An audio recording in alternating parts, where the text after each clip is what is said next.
Penguin Random House Audio presents 99% Perspiration, a new working history of the American way of life. This is the author, Adam Chandler. For Emily. There has never been an American tragedy. There have only been great failures. F. Scott Fitzgerald. There are stories that save us and stories that trap us. And in the midst of an illness, it can be very hard to know which is which. Rachel Aviv. I work a lot and live far less than I could, but the moon is beautiful and there are blue stars. I live the chaste song of my heart. Federico Garcia Lorca. Introduction. The American Abracadabra. Only when the tide goes out do you learn who's been swimming naked. Warren Buffett. It wasn't a perfect job. In the scheme of the universe, it wasn't even a great one. But for 2 years, Nikita Long had been working part-time at an automotive plant in Winston-Salem, North Carolina, manufacturing car parts. Though she'd gotten a $1 bump to $15.25 an hour, nearly twice the state's minimum wage, it was still hard to get by. Wages never match the cost of living, the cost of everything, she told me. Like tens of millions of other American workers, Long relied on food stamps. And like tens of millions of American jobs, Long's was a temp gig with few benefits. Another casualty of old, sturdier, middle-income work, lost to automation and offshoring. Still, she stayed on, hoping that the frequent but unfulfilled promises of becoming a permanent full-time employee there would pan out. But then, in March 2020, Long was about to fire up the grill on a day off when she received a call from her manager at the temp agency. She was being instructed not to go back to the plant and to return her work badge ASAP. She was being let go. Immediately, Long began panic cycling through scenarios, wondering if she had made some mistake at work, maybe messed up a part. It was nothing that specific. With the pandemic suddenly raging, markets quaking, economies cratering, and consumers everywhere shrink-wrapping their wallets, businesses were shedding employees from their ranks with abandon. Around the country, mass layoffs were disproportionately affecting hourly workers, women, and people of color. Long happened to be all three. As she quickly discovered, even after 2 years, there wouldn't be time for pleasantries, well wishes, or basic separation benefits. She went from being paid every week to not being paid at all. I knew that I didn't have any type of resources that, if my job was to shut down, I could fall back on, she explained. I wasn't at retirement age, I didn't have any savings, and I was living paycheck to paycheck like I'd done pretty much most of my working life. Long was 44, with 2 kids she was raising alone, and without the time to luxuriate in her bad fortune. Steeling herself for a crisis ahead, she passed through denial, anger, acceptance, and then contingency plans at warp speed. In the short term, she planned to live off her tax refund until government unemployment benefits came through. In the early months of the pandemic, even that didn't seem like a sure bet. It was just like what everyone else was experiencing across the country, she recalled. Unemployment offices were not able to handle the number of applications coming in, systems were down, you couldn't get anybody on the phone to talk to, and if you did, they didn't know what was going on. Long caught what qualified as a lucky break because she knew someone at a government office who helped her sort through a technicality and receive benefits in less than a month. According to U.S. Department of Labor data, only 14% of the roughly 12 million Americans who filed for unemployment in March 2020 received their payments that same month. Within 6 weeks, 30 million Americans, nearly 20% of the country's workforce, would apply.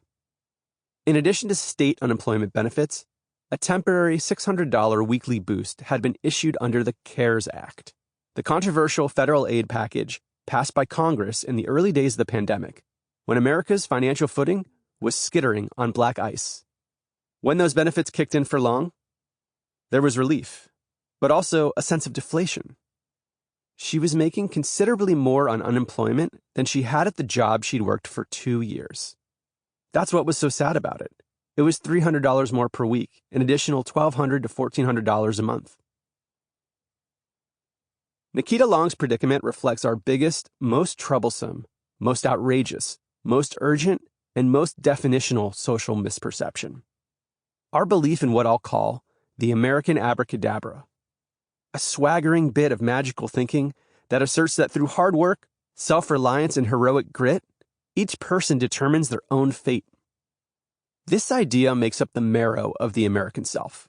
It's an inborn, anti-aristocratic, uniquely American code that gets reinforced each generation, in education, in policy, in religion, in everything. It's under our fingernails, evident in our heroes, holidays, and history. It provides the score to our rituals, customs, and mythologies.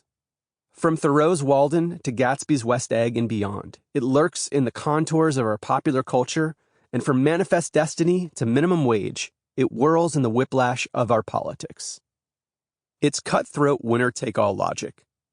Anyone who fails to make it here in the land of opportunity must not be trying hard enough. Lifts the enormous needs of communities and heaps them entirely onto the shoulders of individuals. As a feat of branding, the American abracadabra is undefeated. It's the first slide in our sales deck, the first bullet point in our citizen handbook. As a channel of collective aspiration, it's durable and bipartisan and so ingrained that it's practically invisible. My grandfather, the elevator pitch begins, came to this country with $1 in the pocket of his only pair of pants. I don't need to tell you the rest. You already know how it goes. For centuries now, this bit of fantasy has been proclaimed as the lodestar that guides our salvation ship across the blinding sea. Here in America, we get it done by ourselves, goddammit. And we take pains to note that this is what makes us different and exceptional. The promise of mobility and untrammeled possibility here has beckoned tens of millions from around the globe to seek our shores, pass through our golden doors, forge a gritty path forward, and inhabit a bootstrapped story to be uttered with soft reverence by future grandchildren. The idea of self-propelled achievement guides practically everything we do, except maybe corporate tax policy. Against all reality, this blurry, seductive legend thrives. The abracadabra remains America's greatest hit. Part Rosebud, part Excalibur, part Sisyphus, and part Freebird. It's that dab of radioactive spider venom that supposedly endows us with our superpowers, the wind beneath our wings. Blessed as miraculous by its true believers, the abracadabra has come to define us. We are what we do, and our successes are an assertion of our own moral and social worth. The title of this book, 99% Perspiration, comes from the often posterized Thomas Edison quote about industriousness. Genius is 1% inspiration, 99% perspiration. But there's always been more to this quote than meets the eye. One of the first known renderings of Edison's famous aphorism appears in a story titled Doing One's Best in the Idaho Daily Statesman on May 6, 1901. In a way that will feel eerily familiar for being nearly 125 years old, Edison's iconic chestnut about hard work is part of an editorial instructing readers to push themselves beyond the limits of their responsibilities and their compensation. Genius is another name for hard work, honest work, it reads. Genius, says Edison, is 1% inspiration and 99% perspiration. People who take pains never to do any more than they get paid for, never get paid for anything more than they do. Later, in the 1910 book Edison, His Life and Inventions, the inventor's biographers recount a conversation at Edison's laboratory in which he deflects praise for his life's brilliant, world-shaping output by attributing it mostly to hard work. Stuff, Edison apparently shouted. I tell you, genius is hard work, stick-to-itiveness, and common sense. Genius for the sake of genius, in other words, is a less than cherished concept in a culture that spawned the bland efficiency of nutrition bars and the 10,000-hour rule. Edison's enduring maxim about work is just one prominent entry in a catalog of cultural and historical artifacts that promote the primacy of metal and hard-won results in America. You can find the muses at the Prado in Madrid or the Thinker in Paris, but America beatifies doers.